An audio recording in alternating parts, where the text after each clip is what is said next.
The Sahara, when you hear the name, you think of endless dunes, scorching sun, and lifeless plains. A place of emptiness, of isolation, but what if we told you that it wasn't always like this? Around 10,000 years ago, satellite imaging and paleogeological research suggest the Sahara was green. Rivers flowed, rain fell regularly. Lakes stretched across what's now sand and silence. And where there's water, there's life, but that life might have been more advanced than we imagined. Because beneath those sands, deep inside its rock and topography, lie traces of something that defies explanation. What we now call the Sahara Desert was once part of the so-called African humid period. A climatic phase that radically transformed North Africa into a habitable savanna-like landscape. Archaeological evidence from this period reveals rock carvings depicting giraffes, elephants, crocodiles, and even scenes of swimming etched into what are now desolate rock faces. These aren't just symbolic. They're climatic records etched by ancient hands that lived alongside the fauna of a forgotten ecosystem. Researchers have also found fossilized pollen in core soil samples, pointing to the presence of forests, grasslands, and dense vegetation. What's even more intriguing is that human habitation followed this greening. Remains of stone tools, ceramics, and temporary dwellings have been uncovered, hinting at organized, mobile societies, perhaps even early agrarian communities. Satellite images don't lie. Beneath the dunes lie the ghosts of rivers and deltas, their dried-up veins tracing ancient migration routes. Could this have been a cradle of early civilization, now erased not by war or fire, but by sand and time? And if such civilizations did exist here, what else did they leave behind, still buried beneath layers no spade has reached? Modern-day scientists using satellite radar mapping have uncovered a vast network of ancient riverbeds, some larger than the Nile, buried deep under sand. These rivers hint at a vibrant ecosystem that once flourished. In Libya, deep channels, called paleocanals, indicate there was once an enormous river running westward, possibly connecting to a massive ancient lake basin that spanned over 100,000 square kilometers. And then there's Lake Mega Chad, once the largest freshwater body in the world, dwarfing the size of all 5 Great Lakes combined. Civilizations always build near water, so what kind of people lived here? And why are their traces so faint? These ancient riverbeds, now invisible to the naked eye, are known only because of satellite radar imaging and ground-penetrating radar technologies. These tools have peeled back the veil of time, revealing a forgotten vascular system beneath the dunes. One of the most remarkable findings is the Tamanrasset River system. This colossal paleo river once stretched from the highlands of the Hagar Mountains in Algeria all the way to what's now the Atlantic coast of Mauritania. During the last green Sahara period, it would have rivaled the Amazon in size and flow rate. More fascinating still are the hydraulic models created by climatologists, showing how seasonal monsoons once powered this river system, creating fertile floodplains. In these regions, fossilized fish bones, tools, and fragments of early pottery have been found, signs that human populations were not just passing through, but thriving. As for Lake Mega Chad, its sheer size is staggering. At its peak, it was roughly 400,000 square kilometers larger than modern-day Germany. Evidence of ancient shorelines around it tells us it wasn't a temporary phenomenon, but a long-lasting freshwater sea. The basin's surrounding terrain still bears signs of early human activity, including grinding stones, burial mounds, and scattered settlement traces, and yet, despite these signs, the Sahara holds few clear signs of a lasting civilization. Is it because time erased them, or because something or someone intentionally buried them? From space, it looks like a fingerprint pressed into the Earth, a swirling, concentric anomaly in the heart of Mauritania. The Richat Structure, nicknamed the Eye of the Sahara, geologists believe it's a natural formation, but theorists, archaeologists, and independent researchers disagree.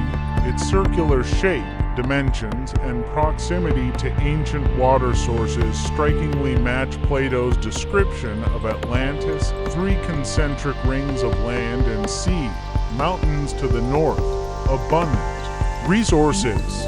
The layout of an advanced city. Even skeptics admit it's uncanny, but no one has excavated it deeply, no official archaeological mission. Why? Measuring over 40 kilometers in diameter, the Richat Structure isn't something you stumble upon, it's something that stares back at you. From space, astronauts aboard the International Space Station frequently photograph it, drawn to its bizarre concentric circles and bluish stone hues that seem almost unnatural in the otherwise monotone desert. Mainstream geologists explain it as a deeply eroded geological dome formed by natural uplift and symmetrical weathering over millions of years. And that may very well be true, but it's the symmetry that baffles many.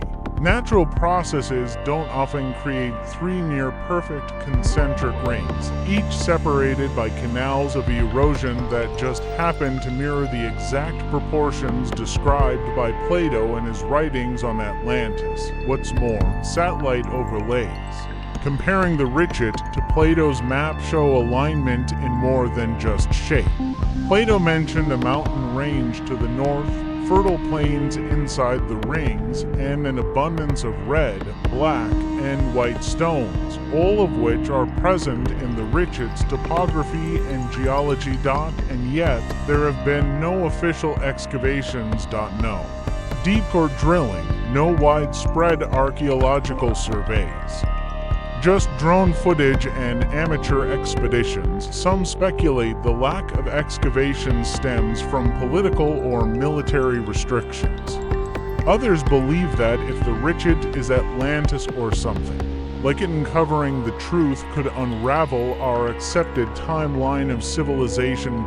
So the eye remains watching and waiting. Plato's Atlantis was described as being beyond the Pillars of Hercules, interpreted as the Strait of Gibraltar.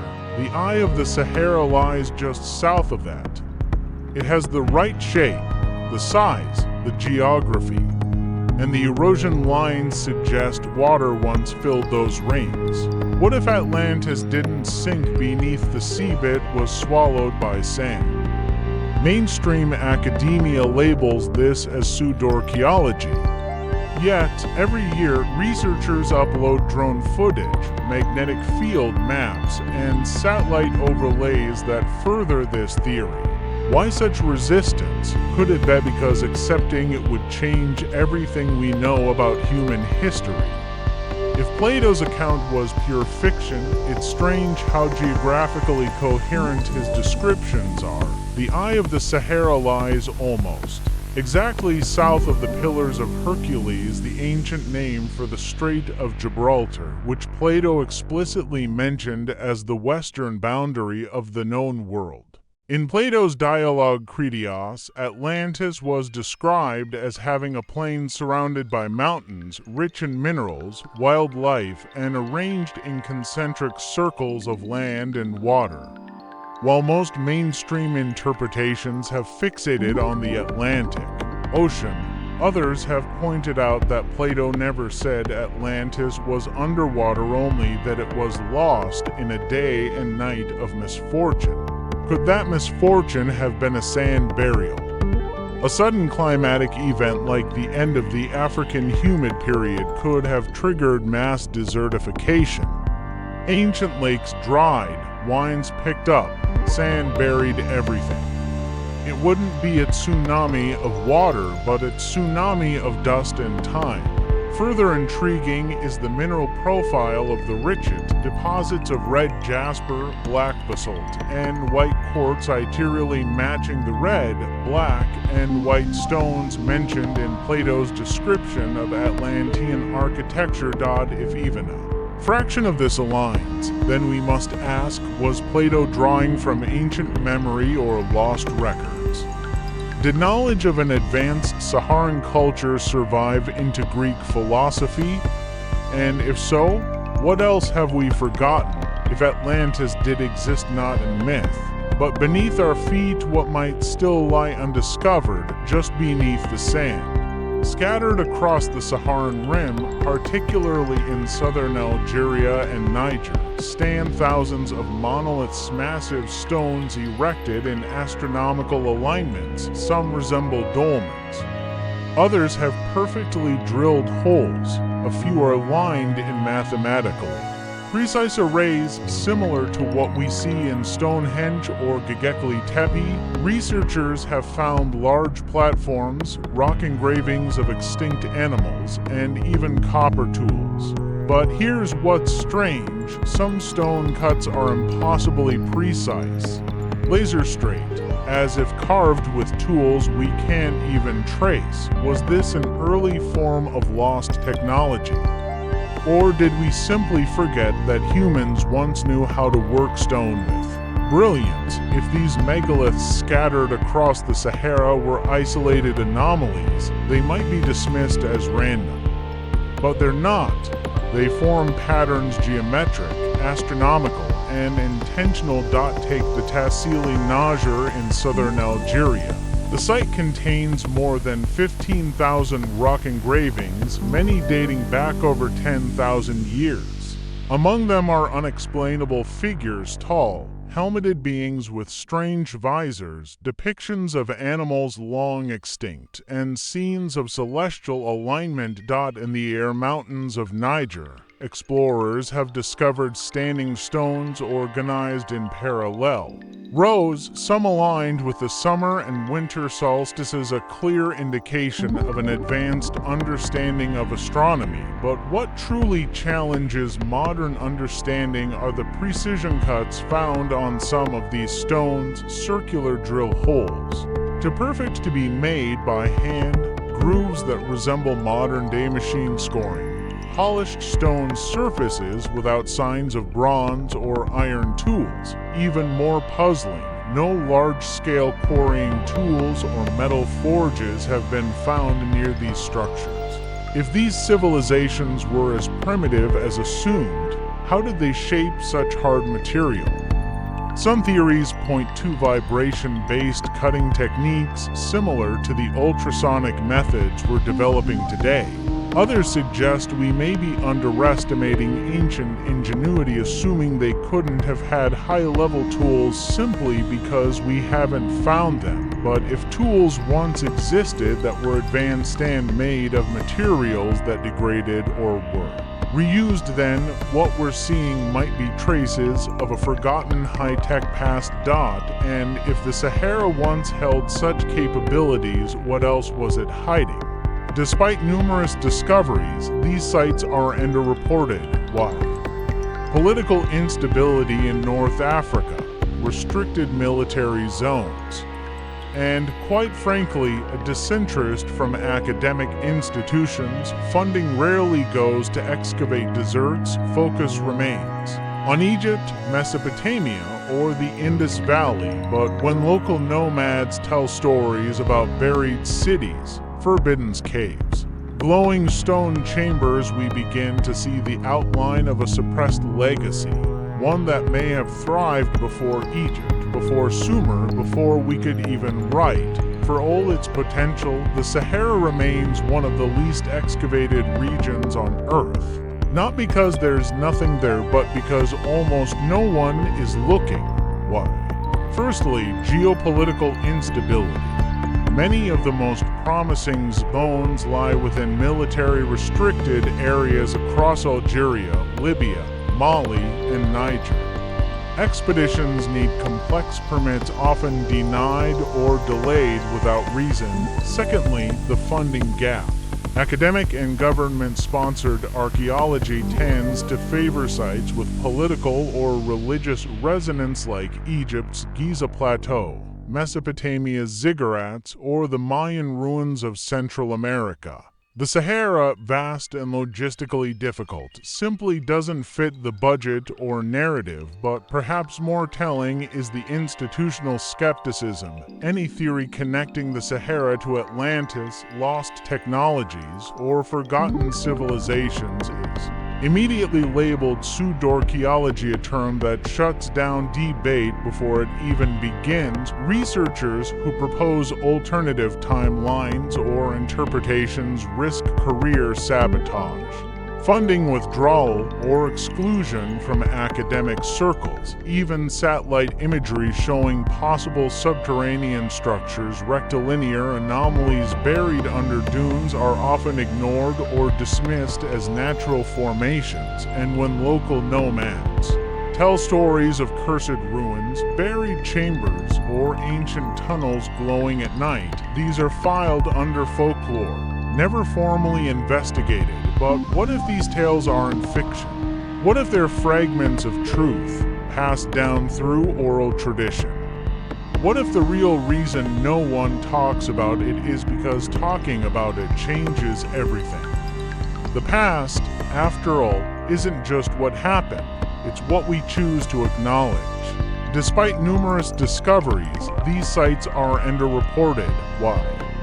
Political instability in North Africa, restricted military zones, and, quite frankly, a disinterest from academic institutions. Funding rarely goes to excavate deserts, focus remains on Egypt, Mesopotamia, or the Indus Valley. But when local nomads tell stories about buried cities, forbidden caves, glowing stone chambers, we begin to see the outline of a suppressed legacy, one that may have thrived before Egypt, before Sumer, before we could even write. For all its potential, the Sahara remains one of the least excavated regions on Earth. Not because there's nothing there, but because almost no one is looking. Why? Firstly, geopolitical instability. Many of the most promising zones lie within military-restricted areas across Algeria, Libya, Mali, and Niger. Expeditions need complex permits, often denied or delayed without reason. Secondly, the funding gap. Academic and government-sponsored archaeology tends to favor sites with political or religious resonance like Egypt's Giza Plateau, Mesopotamia's ziggurats, or the Mayan ruins of Central America. The Sahara, vast and logistically difficult, simply doesn't fit the budget or narrative, but perhaps more telling is the institutional skepticism. Any theory connecting the Sahara to Atlantis, lost technologies, or forgotten civilizations is immediately labeled pseudo-archaeology, a term that shuts down debate before it even begins. Researchers who propose alternative timelines or interpretations risk career sabotage, funding withdrawal, or exclusion from academic circles. Even satellite imagery showing possible subterranean structures, rectilinear anomalies buried under dunes, are often ignored or dismissed as natural formations. And when local nomads tell stories of cursed ruins, buried chambers, or ancient tunnels glowing at night, these are filed under folklore, never formally investigated. But what if these tales aren't fiction? What if they're fragments of truth, passed down through oral tradition? What if the real reason no one talks about it is because talking about it changes everything? The past, after all, isn't just what happened, it's what we choose to acknowledge. Dead rivers, forgotten cities, megaliths without meaning, and possibly the key to rewriting human history. What happened there wasn't an accident. Whether through cataclysm, climate, or conquest, we covered it up. We may never find Atlantis, But we may discover something greater, proof that history doesn't forget. It just gets buried. The Sahara doesn't scream its secrets. It whispers them through satellite images, ancient carvings, and forbidden rumors, through broken stone and silent geometry, through stories passed down from nomadic elders who swear they've seen cities that glow in the moonlight and doors carved into the desert. What makes this mystery so profound is not just what might have been discovered, but what might have been lost if a civilization existed here before the Egyptian dynasties. If it harnessed astronomy, engineering, and social order long before. Mesopotamia, then, what we're staring at isn't just a gap in history, it's a rupture in everything we thought we knew. This isn't about proving Atlantis was real. It's about proving that history is not complete, that timelines can be rewritten, that narratives can be manipulated, and perhaps most importantly, that truth can be buried not with shovels, but with silence. But history has a strange habit of surfacing. A cracked stone here, a forgotten myth there. And in the age of information, every uncovered image, every drone scan, every independent voice becomes part of a new archaeology, one that listens not just to artifacts, but to the gaps between. Then the Sahara hasn't forgotten, it's waiting. And one day, we might dig deep enough not just into the earth, but into our own certainty. Because those who control the past, as Orwell said, control the future, and those who dig might just find the beginning of everything.